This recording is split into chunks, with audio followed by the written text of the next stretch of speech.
जय हिंद दोस्तों, स्वागत है आपका हमारे यूट्यूब चैनल रोजगार बुक में, जहां पर आपको मिलती है प्रतियोगी परीक्षाओं से संबंधित जानकारी व अपडेट्स। दोस्तों, आज की वीडियो में हम डिस्कस करने वाले हैं इंडियन एयरफोर्स एफकैट 01 2025 के ऑनलाइन फॉर्म के बारे में। तो एग्जाम का नेम है हमारा एयरफोर्स एफकैट 01 अपान 2025। ठीक है।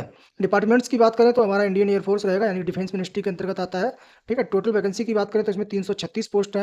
एप्लीकेशन मोड ऑनलाइन रहेगा। लास्ट डेट की बात करें तो 31/12 मतलब 31 दिसंबर 2024 तक आप इसका फॉर्म अप्लाई कर सकते हैं। जॉब लोकेशन की बात करें तो ऑल इंडिया आपका जॉब पोस्टिंग रहेगी। ठीक है। जॉब लोकेशन और सिलेक्शन प्रोसेस में रिटन एग्जामिनेशन रहेगा। ठीक है। और AFSB यानी कि एयरफोर्स का जो सिलेक्शन बोर्ड है उसका इंटरव्यू होगा। ठीक है। इसके बाद मेडिकल आपका होगा। ठीक है। ये इसका वैकेंसी का ओवरव्यू है। शॉर्ट अब हम बात करते हैं मेन पॉइंट्स की जो वैकेंसी से संबंधित हैं। ठीक है दोस्तों, अब हम बात करते हैं वैकेंसी की, यानी कि एफकैट ऑनलाइन फॉर्म से संबंधित मेन फैक्ट की, यानी की पॉइंट्स की। तो इसमें सबसे पहले हम बात करते हैं वैकेंसीज की। ठीक है। तो वैकेंसी इसमें टोटल 336 पोस्ट है, जिसमें अलग अलग कैटेगरीज वाइज वैकेंसी है। पहले हम बात करते हैं एफकैट फ्लाइंग ब्रांच। ठीक है। यानी कि फ्लाइंग की कितनी वैकेंसी है? 21 वैकेंसी मेल के लिए, 09 यानी कि 9 वैकेंसी फीमेल के लिए। टोटल हमारी 30 वैकेंसी इसमें है। ठीक है। इसके बाद हम बात करते हैं एफकैट ग्राउंड ड्यूटी टेक्निकल, यानी कि ग्राउंड ड्यूटी और GD की टेक्निकल से संबंधित वैकेंसी है, जिसमें हमारी AEL का मतलब है एरोनॉटिकल इंजीनियरिंग, एल का मतलब है इलेक्ट्रिकल। ठीक है, यानी कि इलेक्ट्रॉनिक्स। ठीक है। और इसी तरह से AEM, इसमें एरोनॉटिकल इंजीनियरिंग और एम मतलब मैकेनिकल। ठीक है। तो ये हमारी दो तरह की वैकेंसी है टेक्निकल में। तो जो एरोनॉटिकल इलेक्ट्रॉनिक्स का है इसमें 95 वैकेंसी है हमारे मेल के लिए है, 27 वैकेंसी फीमेल कैंडिडेट के लिए, टोटल 122 वैकेंसी इसमें है। इसी तरह से AEM के लिए 53 वैकेंसी मेल के लिए है, 14 वैकेंसी फीमेल के लिए, टोटल 67 यानी कि 67 वैकेंसी इसमें है। इसके बाद हम बात करते हैं AFCAT ground duty non technical, यानी कि जो ग्राउंड GD की वैकेंसी है नॉन टेक्निकल की, उसमें क्या है? एडमिन इसका फुल फॉर्म है एडमिनिस्ट्रेटिव। ठीक है। एडमिनिस्ट्रेटिव का मतलब है जो कार्यालय, यानी कि जो ऑफिस होते हैं उसमें वर्क, उसमें ऑफिसर्स के लिए। ठीक है। तो इसमें 42 वैकेंसी है हमारी मेल के लिए, 11 यानी 11 वैकेंसी है हमारी फीमेल के लिए, टोटल 53 वैकेंसी है ऑल टोटल सभी के लिए। ठीक है। इसके बाद ये है हमारी लॉजिस्टिक। ठीक है। यानी कि लॉजिस्टिक मतलब जो ग्राउंड में फिजिकली वर्क के लिए है। ठीक है। वो इसमें हमारी हो गई 13 वैकेंसी मेल के लिए और 02 यानी 3 वैकेंसी फीमेल के, टोटल 16 वैकेंसी। इसके बाद अकाउंट्स, मतलब अकाउंट्स आप जानते ही हैं, अकाउंट्स में 11 वैकेंसी मेल के लिए, 2 वैकेंसी फीमेल के लिए, टोटल 13 वैकेंसी हमारी इसके लिए है सभी कैंडिडेट्स के लिए। इसके बाद हम बात करते हैं एजुकेशन, यानी कि एजुकेशन ब्रांच में 7 वैकेंसी मेल के लिए, 2 वैकेंसी फीमेल के लिए, 9 वैकेंसी टोटल है। इसके बाद ground duty non technical weapon system यानी WS ब्रांच। ठीक है। यानी ये कौन सी वेपन से संबंधित रहेगी? इसमें टोटल 13 वैकेंसी मेल के लिए, 3 वैकेंसी फीमेल के लिए, 17 वैकेंसी हमारी रहेगी टोटल। ठीक है। इसके बाद मेट्रोलॉजी एंट्री। ठीक है। मेट्रोलॉजी ब्रांच में टोटल पोस्ट रहेगी 7 वैकेंसी मेल के लिए, फीमेल के लिए 2 वैकेंसी, टोटल हमारी 9 वैकेंसी रहेगी। इसके बाद NCC स्पेशल एंट्री फ्लाइंग के लिए, फ्लाइंग जो हमारी ऊपर वैकेंसी थी उसमें सीधे कहा गया 10% जो वैकेंसीज है, नहीं 10% seats out of CDSE for PC and 10% से seats out of AFCAT vacancies for SSC। ठीक है। यानी कि 10% जो टोटल सीट रहेगी हमारी, उसमें 10% जो NCC की स्पेशल के लिए रिजर्व रहेगी। फ्लाइंग ब्रांच मतलब जो ऊपर फ्लाइंग की वैकेंसी है, ये आप देख सकते हैं, इसमें 10%। ठीक है। ये इसमें कहा गया। इसके बाद हम बात करते हैं क्वालिफिकेशंस की। ठीक है। तो एफकैट में अलग अलग कैटेगरीज वाइज वैकेंसीज हैं, तो उसी के अकॉर्डिंग आपका क्वालिफिकेशन भी रहेगा।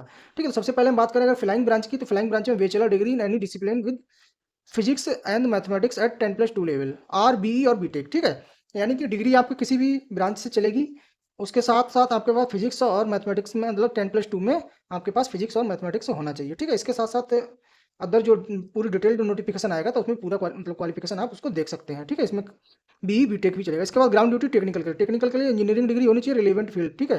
यानी जिस फील्ड की वो वैकेंसीज है उसके रिलेवेंट आपके पास इंजीनियरिंग डिग्री होनी चाहिए, जैसे इलेक्ट्रॉनिक्स की थी और मैकेनिकल की। ठीक है। तो आपका जो इंजीनियरिंग डिग्री होनी चाहिए इलेक्ट्रॉनिक्स और मैकेनिकल का होना चाहिए। ठीक है। इसके बाद हम बात करते हैं ग्राउंड ड्यूटी नॉन टेक्निकल। तो नॉन टेक्निकल में bachelor degree at least minimum 60% marks in relevant discipline like administration, logistic and commerce for accounts. ठीक है। यानी कि जो रिलेटिव जिस कैटेगरीज की वैकेंसी है उसी अकॉर्डिंग आपके पास बैचलर डिग्री होनी चाहिए 60% मिनिमम मार्क्स के साथ। ठीक है। इसका डिटेल नोटिफिकेशन आएगा तो आप उसमें देख सकते हैं। इसके बाद NCC स्पेशल की बात करें तो NCC air wing senior division में C सर्टिफिकेट होना चाहिए और अदर डिटेल फॉर एज पर फ्लाइंग ब्रांच एलिजिबिलिटी। ठीक है। यानी जो फ्लाइंग ब्रांच की एलिजिबिलिटी है उसमें अकॉर्डिंग आपकी एलिजिबिलिटी भी होनी चाहिए, उसके साथ साथ आपके साथ NCC का C सर्टिफिकेट होना चाहिए।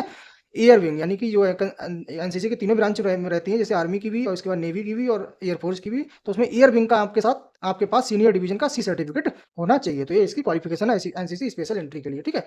इसके बाद हम अगर बात करें एज लिमिट की, तो एज लिमिट में आपके फ्लाइंग ब्रांच की जो एज लिमिट रहेगी वो 20 से 24 साल रहेगी, जो 1 जनवरी 2025 के अकॉर्डिंग आपकी काउंट की जाएगी। ठीक है, इसके बाद ground duty non technical, technical के लिए ये 20 से 26 साल रहेगी और 1 जनवरी 2025 में आपके अकॉर्डिंग काउंट की जाएगी।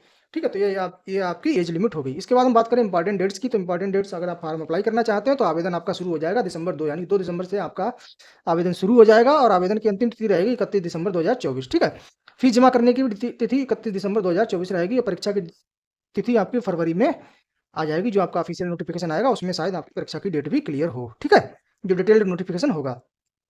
इसके बाद अगर हम बात करें फ़ी की, तो इसमें टोटल फ़ी आपकी जो एफकैट एंट्री की फ़ी रहेगी वो 550 रुपये रहेगी सभी कैंडिडेट्स के लिए, मेल हो, फीमेल हो, SC ST OBC कोई भी हो, 550 रुपये आपकी फ़ीस रहेगी।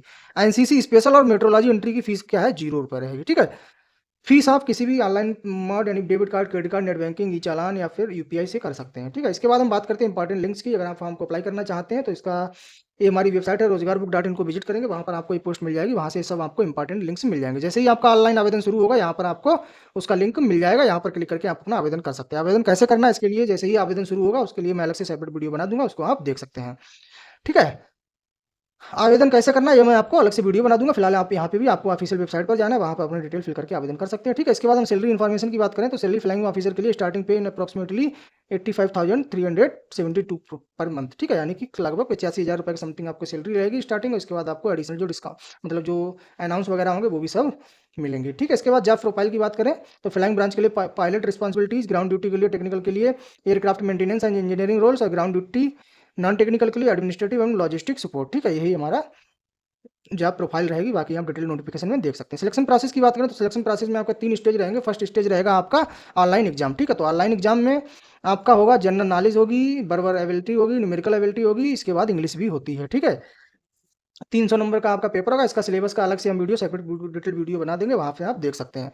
यानी पहला आपका रिटन एग्जामिनेशन हो जाएगा। दूसरा अगर हम बात करें स्टेज 2 की तो स्टेज 2 में आपका AFSB, ठीक है, यानी कि इंटरव्यू AFSB जिस तरह का आप SSB होता है CDS NDA के लिए जो SSB होता है, सेम उसी तरह से मतलब एयरफोर्स का अपना FSB है। यानी कि एयरफोर्स अपना एग्जाम इंटरव्यू कंडक्ट कराता है, उसको बोलते हैं AFSB। ठीक है, यानी जो कैंडिडेट रिटन एग्जाम में शॉर्ट लिस्टेड होंगे उनका AFSB होगा। इसके बाद जो AFSB क्वालिफाई करेंगे उनका मेडिकल एग्जामिनेशन होगा। तो इसका सिलेक्शन प्रोसेस है 3 स्टेज का। ठीक है, तो आशा करता हूँ आपके लिए वीडियो यूजफुल रहा होगा। ऐसी इन्फॉर्मेटिव वीडियो के लिए हमारे चैनल को जरूर सब्सक्राइब कर लें। मिलते हैं अगली वीडियो में, तब तक के लिए जय हिंद।